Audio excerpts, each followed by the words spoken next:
at every single level. CADE Cunningham has always stood out, from his incredible leadership and maturity at a young age to his size and strength. But throughout his incredible journey, when he was questioned and criticized for his lack of aggression and low motor, he always knew who he was as a player and just kept a strong surrounding supportive cast around him, which really did help and motivate him when times got tough. This is the CADE Cunningham story.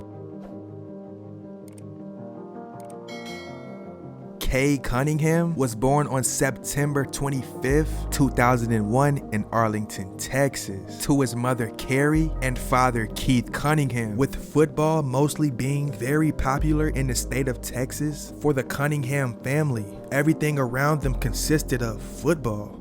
His father was an exceptional quarterback who was committed to Texas Tech in the 80s, that had an outstanding arm and had a gifted ability to read the field. But something very bad would actually take place that derailed his career before it even really got started, because on college move-in day, Keith was lifting up a bed that actually struck a rotating ceiling fan, causing it to fall and cut his arm, which resulted in his arm not really being the same again. But with CADE being very influenced by his father's on-field abilities, it motivated CADE to be a QB as well. Coming up in Arlington, Texas, he modeled his game and really took after Tony Romo. But after some time, he would start to realize that he really wasn't that passionate in football like he was in basketball, and the game started to really become easy for him. He really started to notice that his vision and passing skills transferred to basketball in a very positive way. When Cunningham entered the 8th grade, physically and mentally,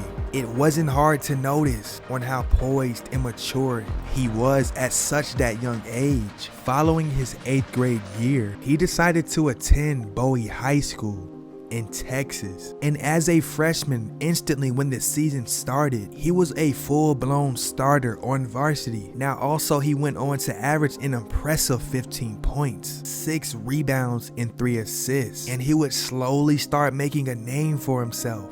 But in the following season, in December of 2017, Cunningham would suffer an injury while going up for a dunk at a tournament in Houston, but he was fortunate to make a return to end the season and averaged 19 points while also increasing all of his other averages. His rebounds made an increase to 8 and his assists went up to 5. This was the point where he solidified a spot as a top 20 recruit of the class of 2020, as well as a 5-star recruit. But as CADE looked up to his older brother Cannon, who had did his thing at SMU, with CADE being 6'7", Cannon knew that his brother could do better and could really dominate at the point forward position. As far as the competition, in that summer, Cannon took CADE off the EYBL circuit and coached him to be a true point forward. But in the summer prior to his junior season, he had a tough decision to make around staying at his public school in Arlington, Texas, or to leave to another school that could challenge and prepare him for the NBA. He decided to transfer into the Montverde Academy in Florida.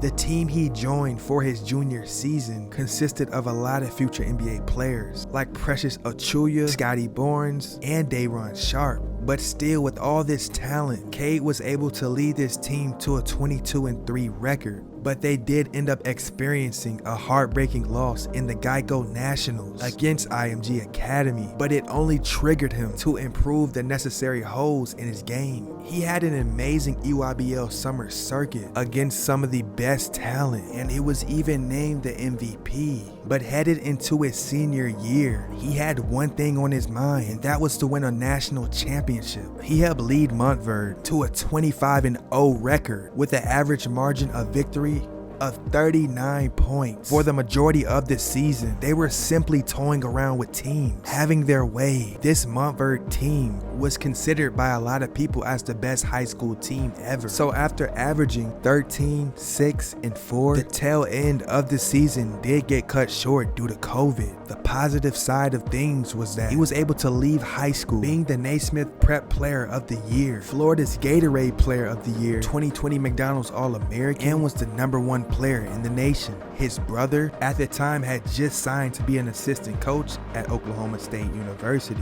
But the biggest reason for Cade not wanting to attend college too far away from home was his daughter Riley, who was born when he was a senior in high school. So with offers from all the big time major programs, he decided to sign a letter of intent to play basketball at Oklahoma State University. He instantly made history becoming an OSU Cowboy, becoming the highest rated recruit ever in school history, and the first 5-star recruit to attend OSU since Marcus Smart in 2012.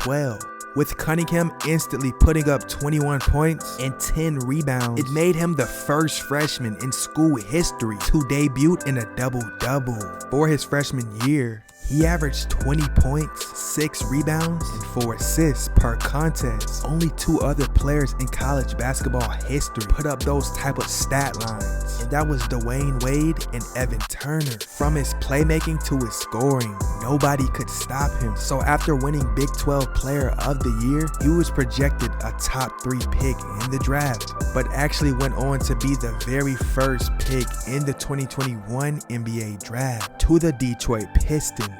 Now, he did suffer an ankle injury at the beginning of this season and missed his share of time, but over the course of 64 games, he averaged 17 points, 6 rebounds, and 6 assists per contest, while shooting 42% from the field and 31% from 3. And just like at the previous levels, when watching him play, everything just seemed to flow when it came to his playmaking abilities. And it seemed as though it wasn't that much of a learning curve for him when it came to him knowing how to make the right reads. A very unique aspect of his game was that he really never forced the issue on offense, but also forced a lot of mismatches and knew how to use his playmaking to get open looks. He ended his rookie season finishing 3rd in Rookie of the Year voting behind Scotty Barnes and Evan Mobley, while also being named to the All-Rookie First Team. Now, after the Pistons selected Jaden Ivey and Jalen Duren in the first round of the 2022 NBA Draft, it wasn't hard to see on how the young pieces were starting to finally come together. Things were looking pretty promising for them,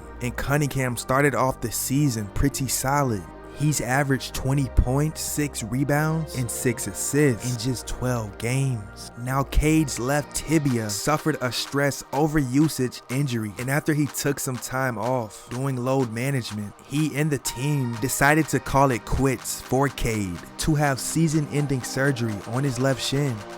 CADE Cunningham wasn't always regarded as the #1 player throughout his path to the NBA. In fact, it really took time for him to gain the notoriety and respect, and he was really dedicated and had tunnel vision, but also led by example at every single level and always made sure to hold himself to a higher standard than most because he knows how much his impact holds. You know, any situation I've been in where there's been a lot of pressure on me or whatever, I feel like, you know, I've stayed true to who I am, and I found ways, you know, to still come out on top.